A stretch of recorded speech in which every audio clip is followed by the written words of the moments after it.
Hello guys, welcome to lecture 7 of chapter 7 class 12। आज का हमारे लेक्चर 0707 कहलाएगा और आज के लेक्चर में मैं आपको पावर डिसिपेशन के बारे में समझाने वाला हूं।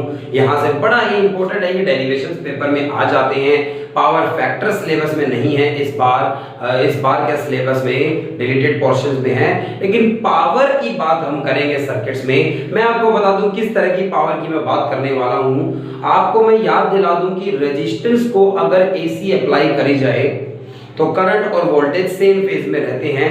तो जो हमने उसे वोल्टेज दी है, जो एनर्जी दी है, इलेक्ट्रिकल एनर्जी, क्या करेगा रेजिस्टेंस उसका। ठीक इसी तरह से वो अगर इंडक्टर को अप्लाई की जाए, कैपेसिटर को अप्लाई की जाए या सीरीज एलसीआर सर्किट को अप्लाई किया जाए तो क्या होगा। तो मैं यहां पर पावर डिसिपेशंस के डेरिवेशन करने वाला हूं। पावर डिसिपेशंस, पावर को कितना लॉस हो रहा है, power dissipation in AC circuits में, इन एसी सर्किट्स। तो ऑल्टरनेट करंट अप्लाई किया गया है तो कितनी पावर का लॉस हो रहा होगा, ये आपके सामने डेरिवेशन रखना है। और सबसे पहला डेरिवेशन है एवरेज पावर। एवरेज पावर की बात करनी है मुझे। Average power dissipation, average power dissipation, average power dissipation in purely resistive circuit, purely resistive circuit. अगर सिर्फ रेजिस्टिव है, सिर्फ रेजिस्टेंस है, प्योरली रेजिस्टिव सर्किट, एक प्योरली रेजिस्टिव सर्किट में कितना लॉस हो रहा होगा, एक प्योरली रेजिस्टिव सर्किट में कितना एनर्जी का लॉस हो रहा होगा। तो भाई आपके सामने है क्या एक्चुअल में, आपने एक रेजिस्टेंस के साथ, आपने एक रेजिस्टेंस के साथ एक ऑल्टरनेट सोर्स, एक एसी सोर्स अप्लाई कर दिया है। और जब आपने ऐसा किया है तो एनर्जी का लॉस कितना हो रहा होगा, हम जानते हैं सारी की सारी एनर्जी का लॉस हो रहा होगा, क्योंकि हम मानते हैं एक रेजिस्टेंस क्या करेगा, सारी इलेक्ट्रिकल एनर्जी को हीट में कन्वर्ट कर देगा और एनर्जी का क्या हो जाएगा, लॉस। जब करंट एक बल्ब को दिया गया है तो उस एलईडी ने, उस एलईडी ने या फिर उस बल्ब ने क्या किया है, फिलामेंट वाले बल्ब ने या एलईडी ने क्या किया है या सीएफएल ने क्या किया है, सारी की सारी इलेक्ट्रिकल एनर्जी को हीट एंड लाइट में कन्वर्ट कर दिया है, एनर्जी का लॉस किया है, मतलब हीट में कन्वर्ट कर दिया है। तो पावर डिसिपेशन कितनी होगी, एवरेज फाइंड आउट करनी है। एक साइकिल की बात करूं तो एक साइकिल में वोल्टेज की पीक वैल्यू पता है, हमें करंट की पीक वैल्यू पता है, तो हमें ये जानना है एवरेजली कितना लॉस हो रहा होगा एक साइकिल में ऑल्टरनेट करंट की में। तो average power dissipation in purely resistive circuit, मैंने और कुछ नहीं लगाया है, सिर्फ रेजिस्टेंस इस एसी के साथ लगाया गया है, तो ये प्योरली रेजिस्टिव सर्किट कहलाती है।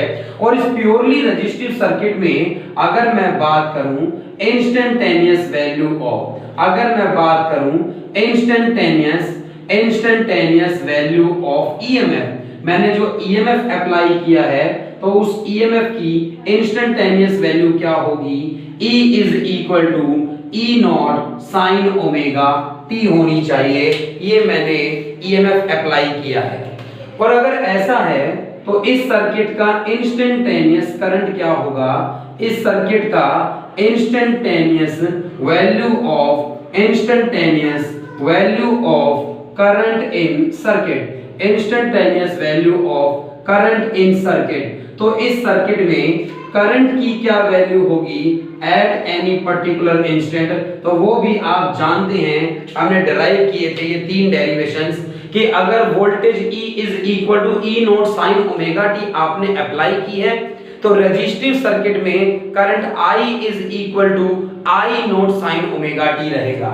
अगर मैंने वोल्टेज जो अप्लाई की है वो E is equal to E not sine omega t apply की है अगर सर्किट में, तो करंट I जो होगा वो I is equal to I not sine omega t रहेगा। सर्किट में सेम फेज में रहती है वोल्टेज और करंट। प्योरली रेजिस्टिव सर्किट में फाई की वैल्यू 0 होती है और करंट और वोल्टेज सेम फेज में रहते हैं, उनके बीच में कोई एंगल नहीं बनता, यहां भी ओमेगा टी, यहां भी ओमेगा टी। अब एवरेज पावर की वैल्यू हमें फाइंड आउट करनी है।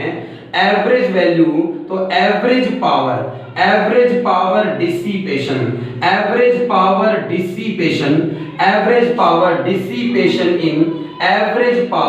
Dissipation in purely resistive circuit. तो average power dissipation in circuit, average power कितनी होगी ये जानना है। Average power is equal to total work कितना करना पड़ा और डिवाइडेड बाय टोटल टाइम कितना लिया। तो एक सर्किट का मैंने टाइम भी कंसीडर कर लिया है यहाँ पर। Average power over a complete cycle की हम बात करेंगे। Average power dissipation in a purely resistive circuit. तो आप यहाँ देख पाएंगे कि average power dissipation in circuit का फॉर्मूला क्या लिखूं, टोटल वर्क कितना करना पड़ा इस सर्किट के अंदर करंट को मूव कराने, करंट को फ्लो कराने में, W वर्क अपॉन में एक साइकिल का टाइम कंसीडर किया।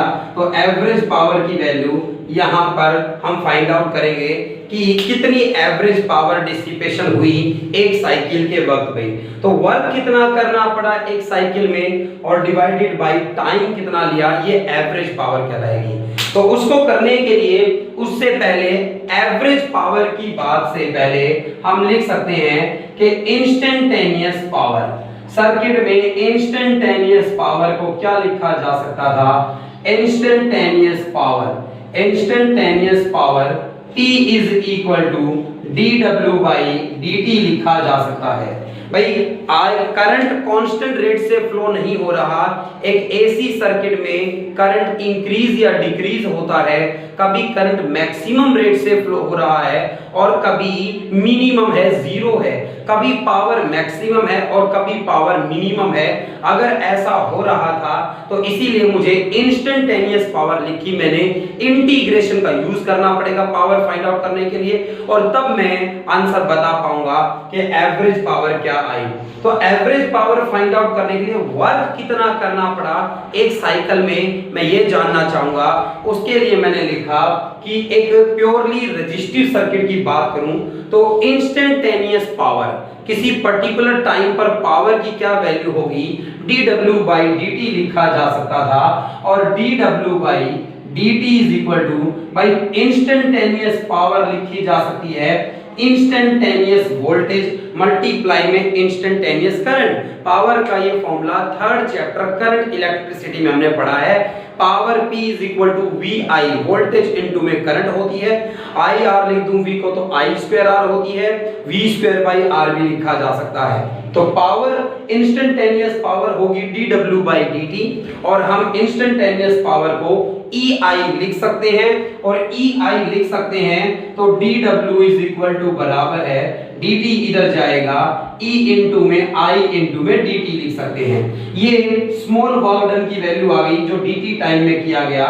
Instantaneous voltage E not sine omega t लिखी जा सकती है और इंस्टेंटेनियस करंट सर्किट का I is equal to I not sine omega t लिखा जा सकता है।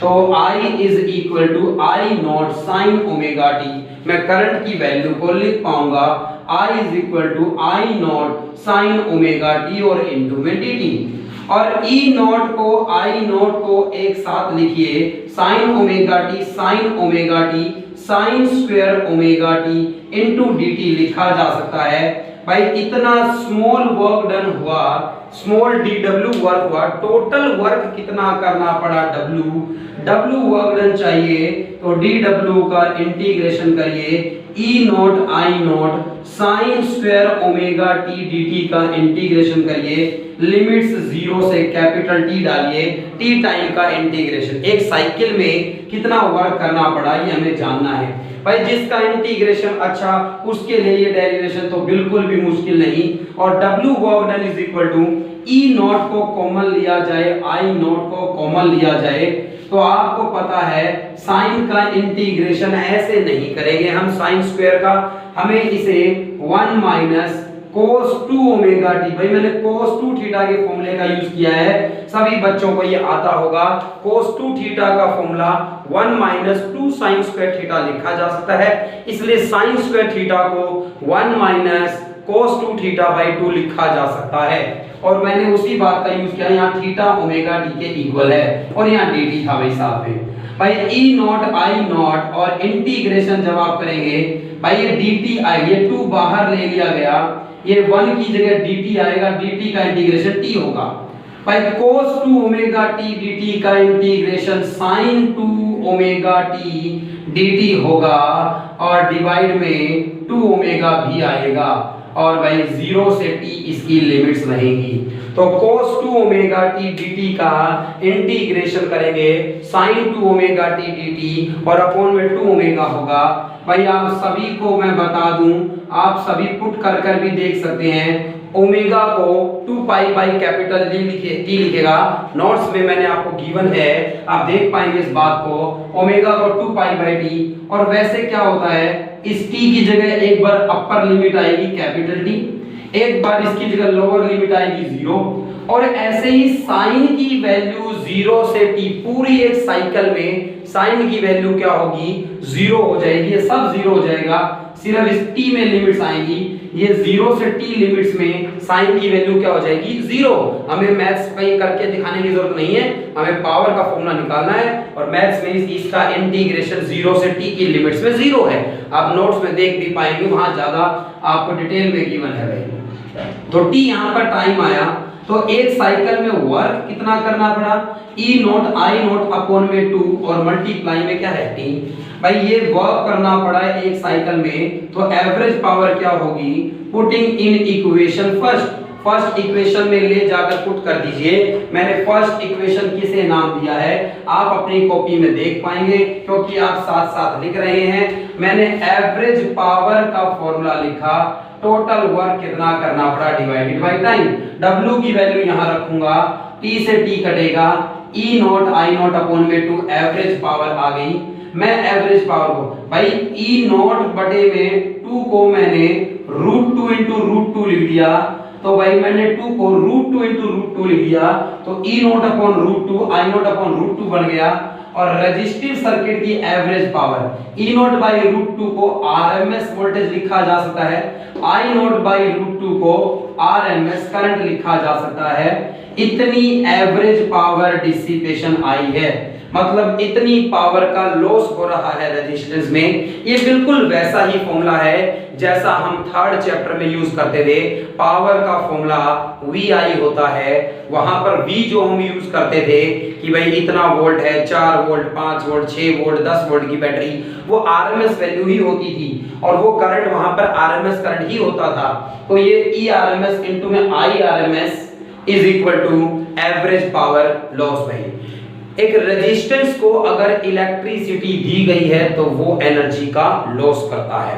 एक अगर रेजिस्टेंस को एनर्जी दी गई है, रेजिस्टेंस के अक्रॉस मैंने चाहे AC लगाया हो या DC लगाया हो, वो एनर्जी का क्या करता है, लॉस करता है। तो ये एवरेज पावर डिसिपेशन, ये average power dissipation in purely resistive circuit है। रेजिस्टेंस में लॉस होता है एनर्जी का, हीट में कन्वर्ट कर देता है इसको, और आया है हमारा ERMS इनटू में IRMS। इतना एनर्जी का लॉस हो रहा है रेजिस्टिव सर्किट की बात करें तो।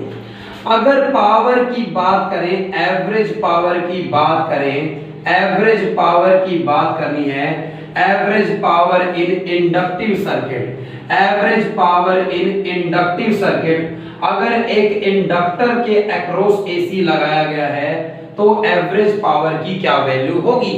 अगर एक इंडक्टर के अक्रॉस, अगर एक इंडक्टर के अक्रॉस आपने क्या लगाया है, AC लगाया है, अल्टरनेट करंट लगाया है, तो एवरेज पावर क्या होगी। भाई पहली बात तो इंस्टेंटेनियस वैल्यू ऑफ EMF। जब एक इंडक्टर को आपने इंस्टेंटेनियस EMF लगाया है, मतलब अल्टरनेट EMF लगाया है, तो EMF की वैल्यू सर्किट में किसी t टाइम पर होगी E, जो कि इक्वल है E not sine omega t के।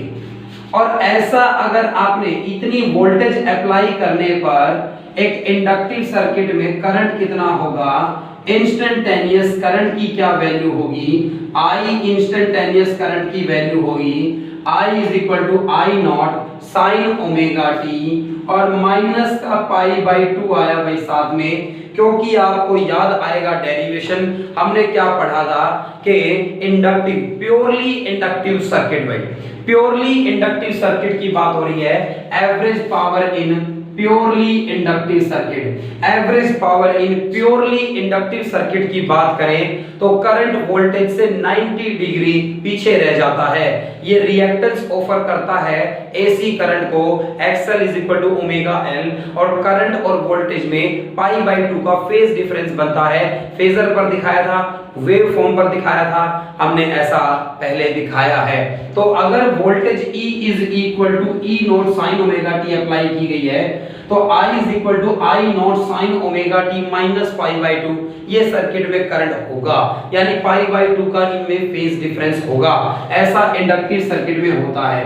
I = I0, अगर आप sin ωt में अगर आप 90 को आगे लिखेंगे और माइनस ωt को बाद में कर देंगे, यानी माइनस कॉमन लिया हो तो बाहर एक माइनस आएगा।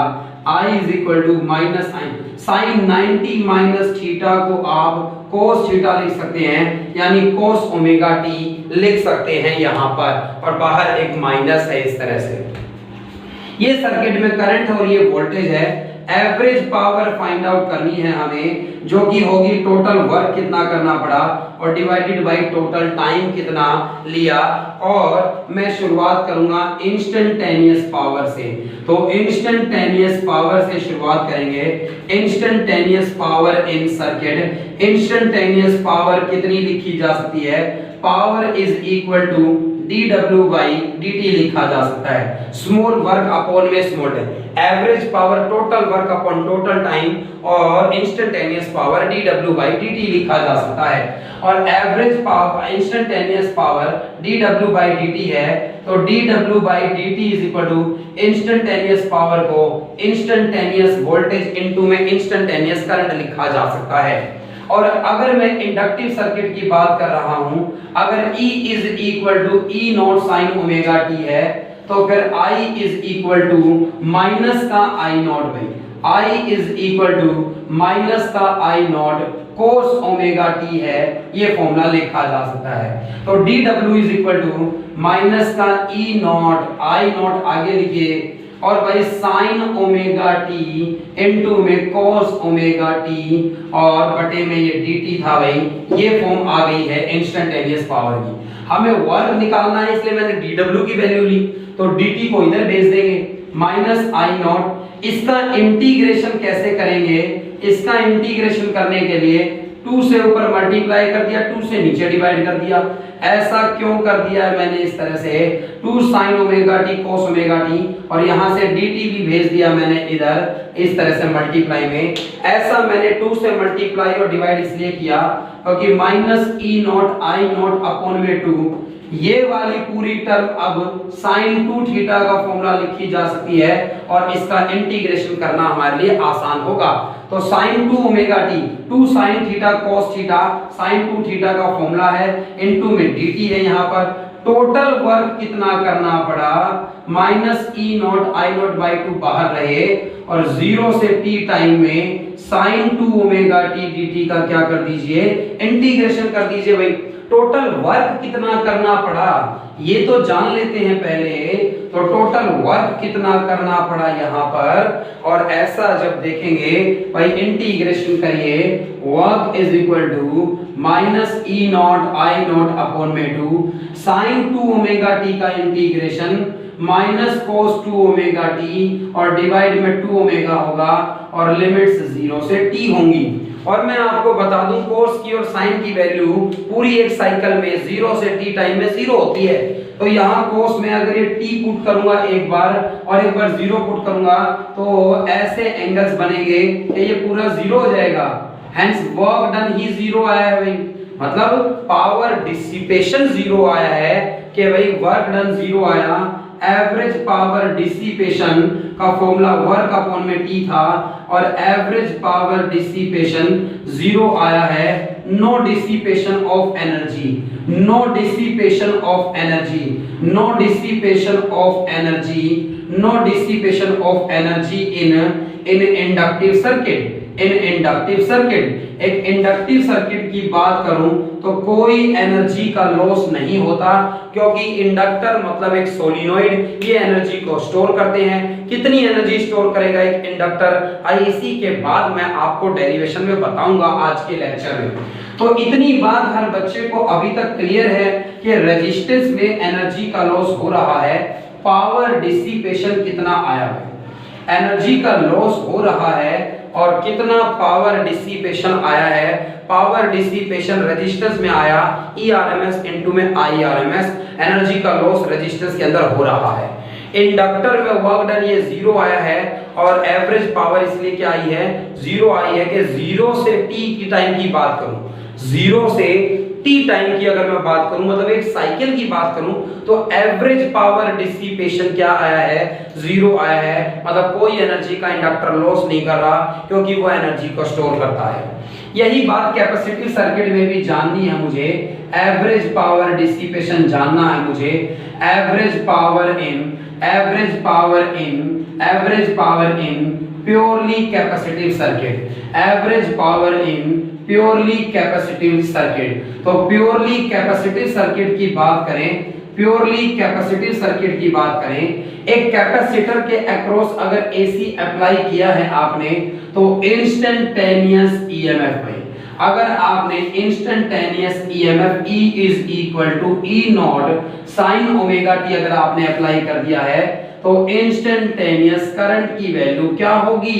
आप खुद सोचें कि इंस्टेंटेनियस करंट की वैल्यू क्या होती है एक कैपेसिटिव सर्किट में। तो I is equal to I not sine तक तो बात ठीक है, omega t plus pi by 2। भाई मेरा हर स्टूडेंट जानता है रेजिस्टेंस में कोई फेज डिफरेंस नहीं है करंट और वोल्टेज में। इंडक्टर में करंट 90 डिग्री पीछे है और कैपेसिटर में करंट 90 डिग्री आगे चल रहा है।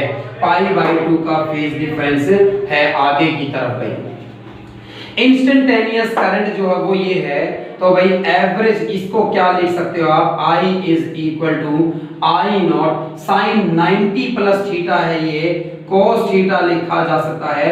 साइन सेकंड क्वाड्रेंट में पॉजिटिव होता है, ये पॉजिटिव रहेगा। इतना सर्किट में ईएमएफ है E is equal to E not sine omega t, और इतना सर्किट में करंट है I is equal to I not cos omega t. और एवरेज पावर फाइंड आउट करनी है, तो टोटल वर्क कितना करना पड़ा एक साइकिल में और डिवाइडेड बाय उसका टाइम, एवरेज पावर होगा। इससे पहले इंस्टेंटेनियस पावर का फॉर्मूला लगाना पड़ेगा, क्योंकि पावर कांस्टेंट नहीं है एसी सर्किट में, करंट और वोल्टेज चेंज होते रहते हैं टाइम के साथ। इसलिए टोटल वर्क कितना करना पड़ा एक साइकिल में, वो इंस्टेंटेनियस पावर से आएगा। इंस्टेंटेनियस पावर सर्किट की क्या लिखी जा सकती है, P लिखी जा सकती है, और स्मॉल वर्क अपॉन में टाइम dw/dt। और dw/dt है तो dw/dt is equal to power को E इनटू में I लिखा जा सकता है। EMF कितना है instantaneous, E not sine omega t. तो इंस्टेंटेनियस करंट आया है I not cos omega t. और भाई ये अगर इंस्टेंटेनियस पावर है, वर्क चाहिए हमें, तो dw चाहिए, dt इधर भेज देंगे, E नॉट I नॉट को ऊपर भेजा। भाई पिछली बार की तरह मैंने 2 से फिर मल्टीप्लाई किया और 2 से ऊपर 2 से डिवाइड किया, 2 से मल्टीप्लाई किया, ताकि ऊपर फिर से 2 sin omega T cos omega T, मतलब ऊपर फिर से sin 2 थीटा का फॉर्मूला बनाया जा सके। और कितना वर्क करना पड़ा, E not I not upon में 2 है, E not I not upon में 2 है यहाँ पर, और sin 2 omega 2 t cos omega t को sin 2 थीटा लिखा जा सकता है, sin 2 ओमेगा t और इनटू में dt है, ये dw की वैल्यू है, ये स्मॉल वर्क डन की वैल्यू है dt टाइम में जो करना पड़ा। टोटल वर्क कितना करना पड़ा, E not I not by 2 बाहर, 0 से t की लिमिट्स में sin 2 ओमेगा t dt का इंटीग्रेशन करिए, ये cos आ जाएगा, cos की 0 से t में लिमिट 0, आंसर 0 होता है। आपको मैंने इसे डायरेक्ट बता दिया। एक बार फिर वर्क डन 0 आ गया है, एक बार फिर वर्क डन 0 आ गया है। कैपेसिटर के अक्रॉस भी एवरेज पावर डिसिपेशन 0 आ गया है। कैपेसिटर ने भी कोई एनर्जी का लॉस नहीं किया, वर्क अपॉन टाइम फॉर्मूले में पुट किया, W की वैल्यू 0 और एवरेज पावर डिसिपेशन 0। कैपेसिटर कोई एनर्जी का लॉस नहीं करता, इंडक्टर भी कोई एनर्जी का लॉस नहीं करता। रेजिस्टेंस में एनर्जी का लॉस हो रहा है, रेजिस्टेंस में ERMS IRMS इतनी एनर्जी का लॉस हो रहा है। पावर लॉस फाइंड आउट करना, पावर डिसिपेशन इन रेजिस्टिव सर्किट की बात करूं, power dissipation in purely resistive circuit ERMS into IRMS। Power dissipation in purely inductive circuit zero, कोई लॉस नहीं। Power dissipation in purely capacitive circuit zero, कोई loss नहीं। तो ये नहीं करते लॉस, क्योंकि एनर्जी स्टोर करते हैं। कैपेसिटर का डेरिवेशन तो आपने सेकंड चैप्टर में पढ़ा भी है। कैपेसिटर में एनर्जी स्टोर होती है हाफ CV², वो एनर्जी को स्टोर करता है, वो एनर्जी का लॉस नहीं करता अगर प्योर कैपेसिटर है तो। जबकि हम जानते हैं हर एक डिवाइस का, वायर्स का, इनका कुछ ना कुछ रेजिस्टेंस होता है। वो कैपेसिटर भी और इंडक्टर भी कुछ ना कुछ एनर्जी का लॉस कर रहे होंगे, ना के बराबर, जिसे मैंने नेगलेक्ट कर दिया है। क्योंकि मैं भी थ्योरेटिकली बात करूं तो कैपेसिटर का सिर्फ कैपेसिटेंस है, कोई रेजिस्टेंस नहीं है। इंडक्टर का सिर्फ इंडक्टिव रिएक्टेंस है, कोई रेजिस्टेंस नहीं है, और ये एनर्जी का लॉस नहीं करते। रेजिस्टेंस एनर्जी का लॉस करता है। ERMS IRMS उसका फॉर्मूला है। एवरेज पावर इंडक्टर में 0 आई, एवरेज पावर कैपेसिटर में 0 आई। Average power in series LCR circuit क्या होगी? Average power in series LCR circuit क्या होगी? ये डेरिवेशन है average power in series LCR circuit क्या होगी? Average power in series LCR circuit क्या होगी भाई? सीरीज LCR सर्किट में इंस्टेंटेनियस EMF क्या अप्लाई किया भाई आपने? अब मैंने LCR इंडक्टर कैपेसिटर रेजिस्टेंस तीनों एक साथ सीरीज में लगा दिए हैं, तो एवरेज पावर डिसिपेशन क्या होगा? इंस्टेंटेनियस EMF सर्किट का रहा E is equal to E0 sin omega t apply किया।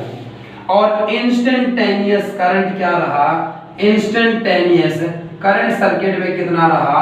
ये LCR सर्किट है और मैंने I0 sin ओमेगा t -5 मान लिया। मैंने ये मान लिया कि करंट जो है वो वोल्टेज से फाई एंगल पीछे चल रहा है। इसका मतलब करंट पीछे कब चलता है? इंडक्टिव सर्किट में चलता है। इंडक्टर चाहता है वोल्टेज आगे रहे करंट। अगर कैपेसिटिव सर्किट है यानी XC बड़ा है तो प्लस वाई आ जाएगा। ये एक जनरल केस मान लिया कि एक सीरीज LCR सर्किट है जिसमें E is equal to E0 sin omega t voltage अगर आपने अप्लाई की है तो I is equal to I0 sin omega t minus phi circuit में करंट होगा।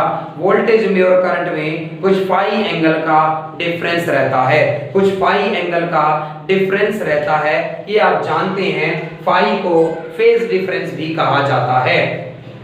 अगर ऐसा है तो एवरेज पावर का फॉर्मूला होगा एक साइकिल में किया गया वर्क अपॉन टाइम, और एक साइकिल में वर्क कितना करना किया गया ये जानने के लिए मैंने इंस्टेंटेनियस पावर का फॉर्मूला लगाया। सर्किट में इंस्टेंटेनियस पावर लिखी जा सकती है dw बाई किसके? dt के, और dw by dt is equal to power लिखी जा सकती है instantaneous voltage EMF into instantaneous current. और मुझे dw की वैल्यू फाइंड आउट करनी है तो भाई इंस्टेंटेनियस वोल्टेज E0 होगी और साइन ओमेगा t है वोल्टेज की वैल्यू, और करंट की value I0 sine omega t minus phi है और मल्टीप्लाई में dt में। स्मॉल वर्क डन चाहिए, टोटल वर्क डन भी फाइंड आउट करेंगे। dw बराबर E0 I0 कांस्टेंट को आगे लिखा मैंने भाई साइन ओमेगा t और मल्टीप्लाई में sine omega t minus phi यहाँ पर है और इनटू में dt। भाई मैंने फिर 2 से मल्टीप्लाई कर, मैंने फिर 2 से डिवाइड किया। ऐसा मैंने इसलिए किया क्योंकि E0 I0 अपॉन में 2 है। भाई यहाँ मैंने फॉर्मूला लगाया है 2 sin A मैंने यहाँ फॉर्मूला लगाया है 2 sin A sin B का। मैंने यहाँ 2 sin A sin B का फॉर्मूला लगाना है। 2 sin A sin B का फॉर्मूला मैं यहाँ पर अगर लगाऊं तो 2 sin A sin B का फॉर्मूला क्या होता है सभी को बता दूं भाई मैं। 2 sin A sin B का फॉर्मूला होता है cos A minus B। cos a minus b और minus cos a plus b, ये 2 sin a sin b का फॉर्मूला है और ये फॉर्मूला यहाँ लगा दिया गया है। ऐसा करने पर क्या होगा, ऐसा करने पर यहाँ पर ब्रैकेट के अंदर क्या आया, cos a minus b, omega t में से ये पूरा cos a है, sin a है, ये sin b है, तो भाई cos a minus omega t में से ओमेगा टी माइनस करूंगा तो माइनस वाला 5 प्लस का ऊपर सिर्फ 5 बचेगा, फिर माइनस का साइन है फॉर्मूले में, और फिर इन्हें ऐड करूंगा, ओमेगा टी ऐड होकर 2 ओमेगा टी होंगे और माइनस का 5 है यहाँ पर, ये ऐड होने के बाद आया है और ये dt अभी साथ में है, मतलब अभी इंटीग्रेशन नहीं हुआ है, तो dt साथ में है भाई इस तरह से, और अभी इसका इंटीग्रेशन नहीं हुआ है, अभी इंटीग्रेशन में करूंगा। तो फॉर्मूले का मैंने कैसे यूज किया ये आपको क्लियर है और आप लिख भी लेंगे भाई। W वर्क डन चाहिए मुझे, तो टोटल वर्क डन कैसे आएगा, E not I not upon 2 को बाहर रखिए, इंटीग्रेशन 0 से t की लिमिट्स में करिए, cos फाई का जब आप करेंगे साथ में ये dt भी आएगा भी इस तरह से, एक बार इसका करेंगे minus cos 2 omega t minus phi और इनटू में dt आएगा, एक बार इसका करेंगे लिमिट 0 से t रहेगी, W इज इक्वल टू बराबर E not I not upon में 2, इंटीग्रेशन जब किया जाएगा cos फाई कांस्टेंट है बाहर लीजिए, dt का इंटीग्रेशन t हो जाएगा, cos का इंटीग्रेशन sin होता है और 2 omega t minus phi as it is होगा और डिवाइड में 2 ओमेगा आएगा और लिमिट्स 0 से कैपिटल T है भाई। एक बार फिर आपको याद दिला दूं मैं यहाँ पर E not I not upon में 2, ये cos फाई तो कांस्टेंट है यहाँ पर और इस t की जगह लिमिट करूंगा एक बार का upper limit capital T minus u, ये साइन की वैल्यू अपनी एक साइकिल में 0 हो जाएगी, साइन की वैल्यू अपनी 0 से t की साइकिल में ये साइन की वैल्यू फिर 0 हो जाएगी, 0 कर दीजिए इसको, इतना वर्क करना पड़ा और इसे फर्स्ट इक्वेशन में ले जाइए। फर्स्ट इक्वेशन में average power work upon time है, फर्स्ट इक्वेशन में average power E not I not upon में 2, t से t कट जाएगा और cos फाई बच जाएगा यहाँ पर, और ये जो आपने इंटीग्रेशन किया है और इससे एवरेज पावर का फॉर्मूला आया, सीरीज एलसीआर सर्किट में कुछ लॉस होगा एनर्जी का, एवरेज पावर बराबर E नॉट 2 को अगर मैं √2 इनटू में √2 लिख दूं तो इनटू में cos फाई है, average power is equal to, इसे ERMS लिखेंगे, इसे IRMS लिखेंगे और इनटू में इसे cos फाई लिखेंगे। तो इतना एवरेज पावर लॉस आया है सीरीज एलसीआर सर्किट में, क्योंकि वहां पर रेजिस्टेंस भी है, इंडक्टर लॉस नहीं करेगा, कैपेसिटर लॉस नहीं करेगा, बट रेजिस्टेंस लॉस करेगा। लेकिन रेजिस्टेंस कितना लॉस करेगा ये अभी भी cos फाई पे डिपेंड कर रहा है, क्योंकि वहां पर फाई कुछ एंगल बन रहा है, प्योरली रेजिस्टिव में जितना लॉस होगा उतना लॉस नहीं होगा और प्योरली कैपेसिटिव और इंडक्टिव की तरह 0 भी नहीं होगा, तो कुछ एनर्जी का लॉस होगा एलसीआर सर्किट में, क्योंकि ये फॉर्मूला मेरा आया है भाई। सिलेबस में पावर फैक्टर की बात अब नहीं है, आपसे क्वेश्चन पावर फैक्टर की टर्म्स में नहीं पूछा जाएगा, लेकिन फिर भी मैं आपको बता दूं cos फाई को पावर फैक्टर कहते हैं, मैं फिर भी आपको बता दूं cos फाई को पावर फैक्टर कहते हैं। साइड में लिखिएगा कि cos फाई को ही पावर फैक्टर कहा जाता है, और power factor not in syllabus, power factor not in syllabus in 2020-2021। तो 2020-21 कोरोना महामारी आपके लिए हो सकता है अच्छे नंबर लाने का कारण भी बन सकती है, और स्वस्थ रहे, लेकिन आप ये सबसे ज्यादा जरूरी है, जब आप स्वस्थ रहेंगे तो और बेहतर नंबर लेकर आएंगे, चाहे कुछ भी सिलेबस रहा हो, चाहे डबल कर दिया जाए सिलेबस में। 2020-21 में सिलेबस में पावर फैक्टर की बात नहीं होगी, न्यूमेरिकल पावर फैक्टर के टर्म में नहीं पूछा जाएगा, लेकिन ये पक्की बात है भाई cos फाई को सीरीज एलसीआर सर्किट में मैंने R/Z लिखा था, परपेंडिकुलर बाय बेस से, sorry cos phi base upon hypotenuse से डिराइव किया था। cos फाई मतलब फाई की वैल्यू फाइंड आउट करने के लिए जो यूज करते हैं, तो इससे स्पेशल केस बनाए जा सकते हैं, वो ये हैं अगर प्योरली रेजिस्टिव सर्किट है, प्योरली रेजिस्टिव सर्किट अगर है तो प्योरली रेजिस्टिव सर्किट में फाई की वैल्यू 0 डिग्री है, cos फाई की वैल्यू 1 होती है। cos फाई अगर 1 है तो एवरेज पावर का फॉर्मूला ERMS इनटू में IRMS होता है। ये फॉर्मूला जनरल फॉर्मूला आ गया, सबके आंसर बता सकता है इतना लॉस एनर्जी का होता है रेजिस्टिव सर्किट में। अगर ये प्योरली कैपेसिटिव सर्किट होती, अगर ये प्योरली कैपेसिटिव सर्किट होती तो फाई की वैल्यू 90 डिग्री होती, पाई बाय 2 का फेज डिफरेंस होता। क्योंकि मैंने माना था करंट पीछे है तो यहाँ पर कैपेसिटर के केस में करंट आगे होता है, यानी फाई माइनस पाई बाय 2 होगा। कोई दिक्कत नहीं, पाई बाय 2 ही है डिफरेंस। और cos 90 पर कितना हो जाता है, 0 हो जाता है। माइनस पाई 90 पर या 90 पर cos की वैल्यू 0 हो जाती है। अगर cos 0 हो गया है तो एवरेज पावर भी 0 हो गई है और हमारी कैपेसिटिव सर्किट में एवरेज पावर 0 आएगी। प्योरली इंडक्टिव सर्किट के लिए इसे चेक करना है तो प्योरली इंडक्टिव सर्किट के लिए इसे चेक करूं तो वहां पर भी फाई की वैल्यू पाई बाय 2 है, करंट वोल्टेज से 90 डिग्री पीछे चलता है और cos पाई बाय 2 पर 0 होता है, मतलब एवरेज पावर 0 होती है। ये बड़ी ही जबरदस्त बात आ गई है।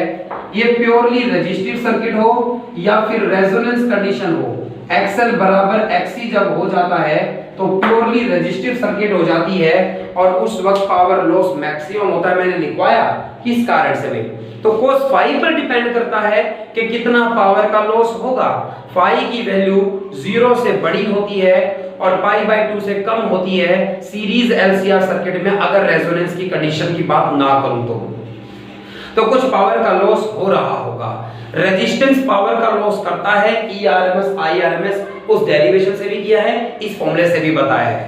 कैपेसिटर में कोई लॉस नहीं होता, डेरिवेशन भी किया है, इस फॉर्मूले से भी बता पा रहे हैं। इंडक्टर भी कोई लॉस, जब भी पाई बाय 2 का फेज डिफरेंस होगा, यही तो इंपॉर्टेंट बात है भाई। मैं इंडक्टर को as a choke coil use करूंगा, रेजिस्टेंस का यूज ना कर इलेक्ट्रॉनिक्स में सर्किट में करंट को कंट्रोल करने के लिए हम इंडक्टर का यूज करते हैं। तो क्यों और किस फिनोमेनन पर, किस प्रिंसिपल पर बेस्ड, मैं आने वाले टाइम में बात करूंगा आने वाले लेक्चर्स में। लेकिन अभी मैंने आपको क्या बताया कि प्योरली इंडक्टिव सर्किट में कोई एनर्जी का लॉस नहीं होता, प्योरली कैपेसिटिव सर्किट में कोई एनर्जी का लॉस नहीं होता, प्योरली रेजिस्टिव सर्किट में ज्यादा से ज्यादा एनर्जी का लॉस होता है। और हम सीरीज LCR सर्किट की बात करें तो लॉस का फॉर्मूला है ERMS IRMS cos phi. Phi की वैल्यू कितनी है LCR सर्किट में, उस पर डिपेंड करता है कि पावर का लॉस कितना होगा। अब मैं आपको ये बता दूं कि कैपेसिटर ने एनर्जी का लॉस नहीं किया है, तो फिर एनर्जी स्टोर की है उसने। कितनी एनर्जी कैपेसिटर स्टोर करता है, सेकंड चैप्टर में डेरिवेशन कराया था, एक बार फिर करते हैं भाई। यहाँ पर एक बार फिर जानते हैं एनर्जी स्टोर्ड, एक बार फिर जानते हैं energy stored in a capacitor. Energy stored in a capacitor, जब सर्किट में कुछ करंट है तो कैपेसिटर की प्लेट्स पर चार्ज क्या हो गया है, इकट्ठा हो गया है और कैपेसिटर को आपने चार्ज कर दिया है। तो लेट एट एनी इंस्टेंट भाई, let at any instant, let at any instant Q is charge given, let at any instant Q is charge given to capacitor। आपने एक कैपेसिटर को of capacitance C, of capacitance C, तो एक capacitor जिसका capacitance C है मान लीजिए, उसको कुछ Q अमाउंट ऑफ चार्ज दे दिया था। अगर इतना आपने चार्ज दे दिया था तो therefore potential difference, therefore potential difference, potential कितना क्रिएट हो गया होगा, potential difference V is equal to Q by C लिखा जा सकता है। और work, small work done, small work done, small work done in giving, small work done in giving additional charge, additional charge dq। तो और charge इसको अगर देना पड़ जाए, dq अमाउंट ऑफ चार्ज और देना पड़ जाए तो उसके लिए वर्क करना पड़ेगा। और वर्क डन जो होगा उसका फॉर्मूला पोटेंशियल इनटू में चार्ज होता है, उसका फॉर्मूला पोटेंशियल इनटू में चार्ज होता है। और पोटेंशियल का formula Q dQ by C लिखा जा सकता, Q बाई C लिखा जा सकता है। तो टोटल वर्क कितना करना पड़ेगा, dW का इंटीग्रेशन करिए, Q dQ बाई C का इंटीग्रेशन करिए, जीरो चार्ज था और फुली चार्ज करने में कुछ Q नॉट चार्ज देना पड़ रहा है, मान लीजिए भाई। तो कुछ Q नॉट चार्ज अगर देकर फुली चार्ज कर दोगे आप इसको, तो ऐसा करने में कितना वर्क करना पड़ा, C कांस्टेंट बाहर आएगा, Q dQ का इंटीग्रेशन Q स्क्वायर बाई 2 होगा, लिमिट 0 से Q नॉट होगी। एक बार इस Q की जगह अपर लिमिट Q नॉट आएगी और एक बार 0, तो हाफ Q नॉट का half Q not square by TC, इतना वर्क करना पड़ा कैपेसिटर को चार्ज करने में, और इतनी ही एनर्जी कैपेसिटर के अंदर स्टोर हो गई है। मैं इस फॉर्मूले को हाफ CV स्क्वायर भी लिख सकता हूं। और ये जो वर्क आपको करना पड़ा है इस केस में, this work done is stored in the form of electric field lines. तो इलेक्ट्रिक फील्ड लाइंस की फॉर्म में इलेक्ट्रिकल एनर्जी बनकर स्टोर हो गया है एनर्जी की फॉर्म में कैपेसिटर के अंदर में। तो कैपेसिटर इतनी एनर्जी को स्टोर कर लेगा, कैपेसिटर इतनी एनर्जी को स्टोर कर लेता है, इतनी एनर्जी कैपेसिटर अपने अंदर स्टोर कर लेता है क्योंकि वर्क करना पड़ा। कोई एनर्जी का लॉस नहीं करता, कैपेसिटर अपने अंदर एनर्जी को स्टोर कर लेता है इस तरह से भाई। ठीक इसी तरह से इंडक्टर में भी एनर्जी का लॉस है, रेजिस्टेंस लॉस करता है, कोई एनर्जी स्टोर नहीं करता। कैपेसिटर में एनर्जी का लॉस 0 आया था, कोई लॉस नहीं करता, तो मैंने देखा half CV square energy store करता है। और इंडक्टर की बात करूं उसमें भी एवरेज पावर 0 आई है, कोई लॉस नहीं कर रहा, एनर्जी स्टोर कर रहा है, energy stored in a inductor. तो energy stored in a inductor, एक इंडक्टर को करंट देने में वर्क करना पड़ रहा है, वो वर्क एनर्जी बनकर स्टोर होता है मैग्नेटिक फील्ड लाइंस की फॉर्म में।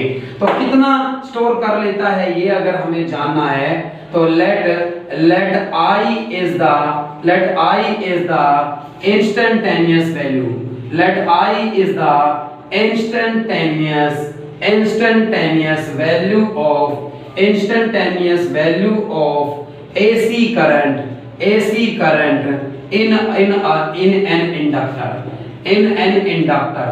तो let I करंट फ्लो हो रहा है एक इंडक्टर में, let I is the instantaneous value of AC current in an inductor।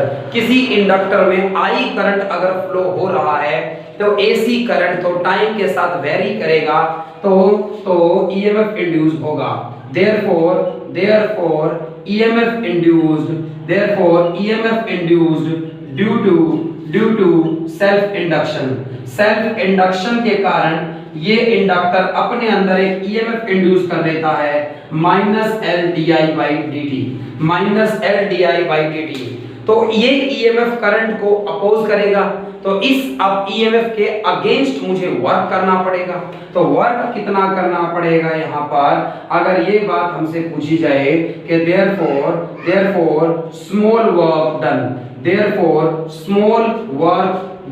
against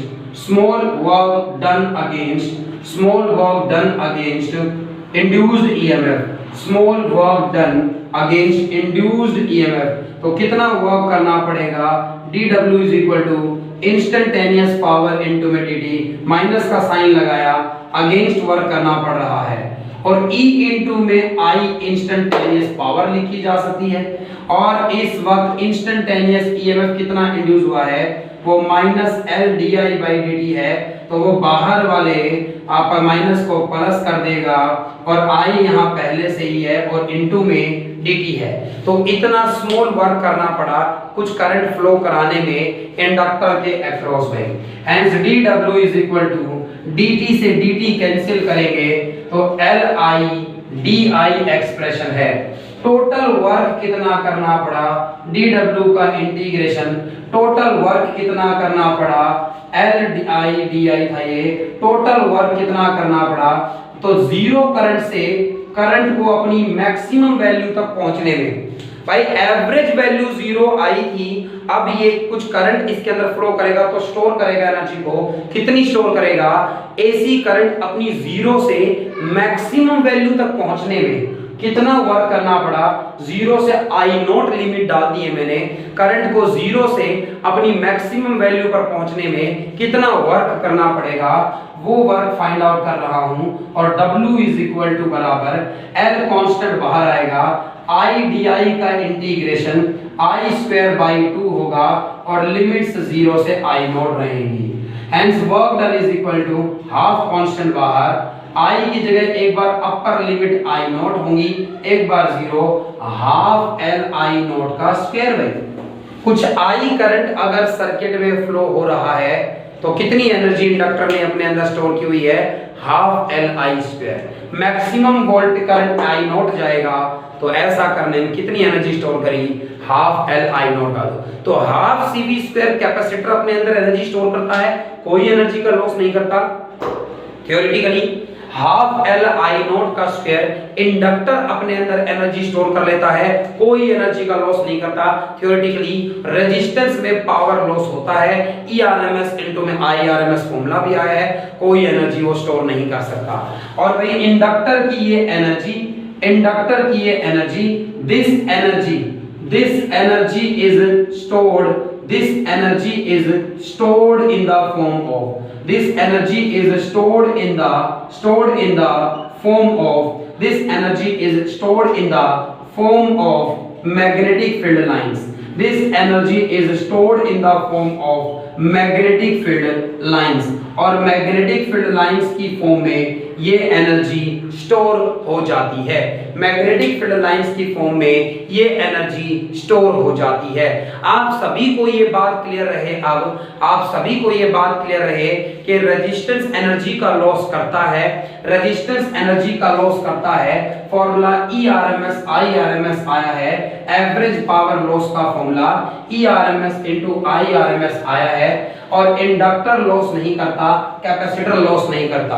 और एक जबरदस्त बात हो गई है भाई यहां पर, क्योंकि इंडक्टर एनर्जी का लॉस नहीं कर रहा, क्योंकि इंडक्टर एनर्जी का लॉस नहीं कर रहा, मगर सेल्फ इंडक्शन कर ये ऑल्टरनेट करंट को अपोज भी करता है, तो मैं इसे रेजिस्टेंस की जगह क्यों ना यूज कर लूं भाई। अगर मैं सर्किट में करंट को कंट्रोल करने के लिए रेजिस्टेंस का यूज करूंगा, अगर मैं सर्किट में करंट को कंट्रोल करने के लिए रेजिस्टेंस का यूज करूंगा, तो रेजिस्टेंस करंट को कंट्रोल करेगा, बखूबी कंट्रोल करेगा, ये हम जानते हैं। लेकिन वो एनर्जी का लॉस करेगा अननेसेसरी हीट प्रोड्यूस कर। लेकिन अगर मैं करंट को कंट्रोल करने के लिए इंडक्टर का यूज करूं, तो वो करंट को कंट्रोल भी करेगा और कोई एनर्जी का लॉस भी नहीं करेगा। इसे कहते हैं inductor is used as choke coil. Inductor is used as choke coil, तो चॉक कॉइल की तरह से यूज करते हैं। चॉक कॉइल का मतलब सर्किट में करंट को कंट्रोल करने के लिए एक इंडक्टर का यूज कर लेंगे, एक कॉइल का यूज कर लेंगे, इसे चॉक कॉइल कहते हैं। मान लीजिए एक लैंप लगा हुआ है, बल्ब है एक, तो एक बल्ब यहाँ पर लगा हुआ है, तो एक बल्ब जो मैंने कंसीडर किया है, एक लैंप जो मैंने कंसीडर किया है, उसका कुछ रेजिस्टेंस होगा, और एक इंडक्टर है, इंडक्टर का L सेल्फ इंडक्टेंस होगा, और एक AC सप्लाई के साथ इसे कनेक्ट कर दिया गया। भाई L सेल्फ इंडक्टेंस इसका R से बहुत बहुत बड़ा है। मैंने इसे चॉक कॉइल की तरह अगर यूज करना है, तो इस इंडक्टर का सेल्फ इंडक्टेंस इसके रेजिस्टेंस से बहुत बहुत बड़ा है इस सर्किट में। ऐसा करने से क्या होगा? पहली बात, inductor as a choke coil, एक चॉक कॉइल क्या होती है? अ चॉक कॉइल क्या होती है? अ चॉक कॉइल क्या होती है? A chalk coil is an inductor of large self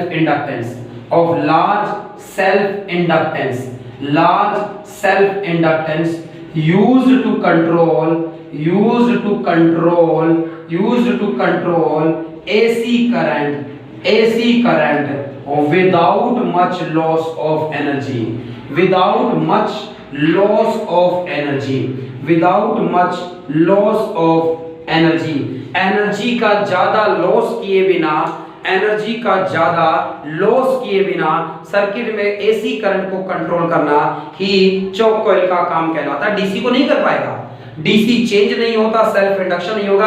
वैसे भी एक्सएल बराबर ओमेगा एल, डीसी की फ्रीक्वेंसी 0, एक्सएल 0, डीसी को अपोज नहीं करता, एसी के लिए यूज कर रहा हूं मैं। ये इसकी डेफिनेशन रही चौक कॉइल। और प्रिंसिपल क्या है? प्रिंसिपल ये है चौक कॉइल की तरह यूज करने का। प्रिंसिपल क्या है? ऐसा क्या देखा आपने जो इसको यूज करने की बात आई?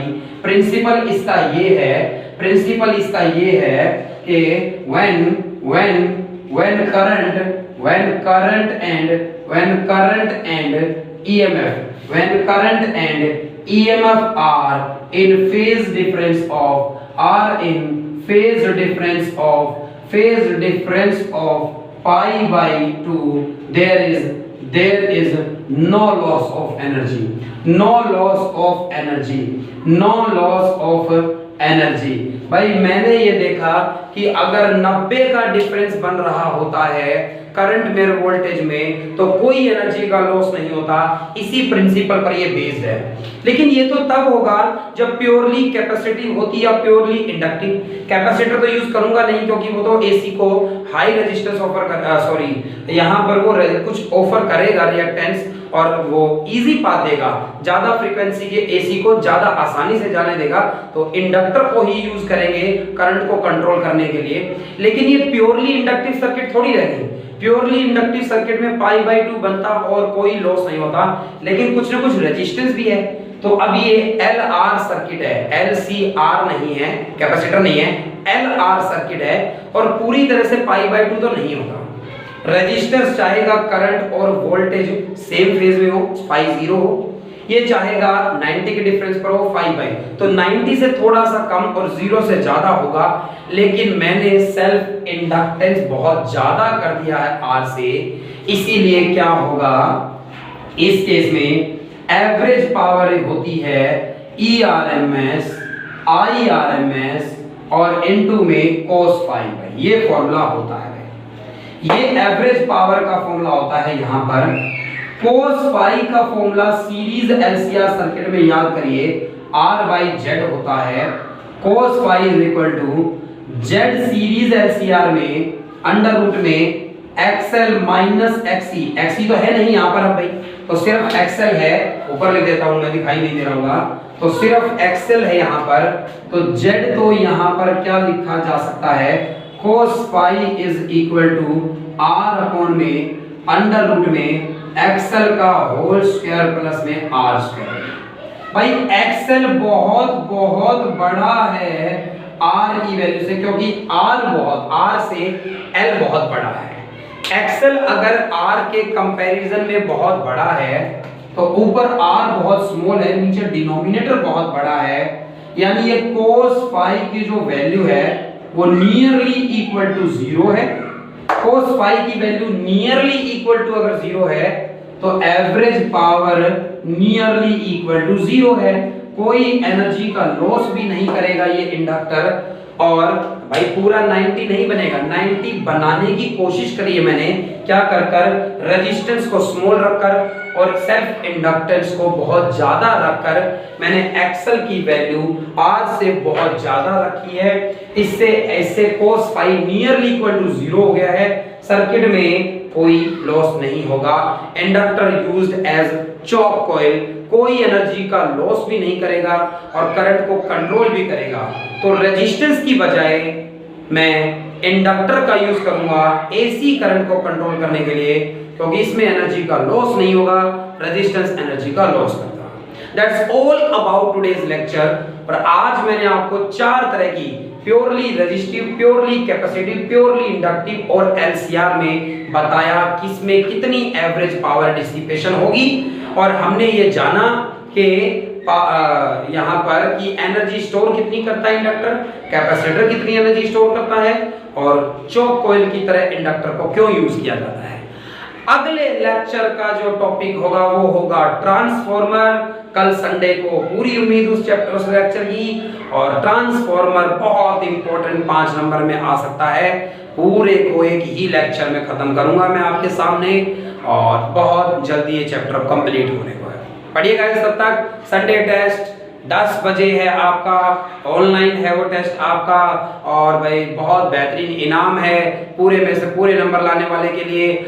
आज का लेक्चर नहीं होगा संडे टेस्ट में, इससे पहले 6ठे लेक्चर तक जो पढ़ाया गया है चैप्टर 7 में वो संडे टेस्ट में होगा। बढ़िया तैयारी करिए। थैंक्स।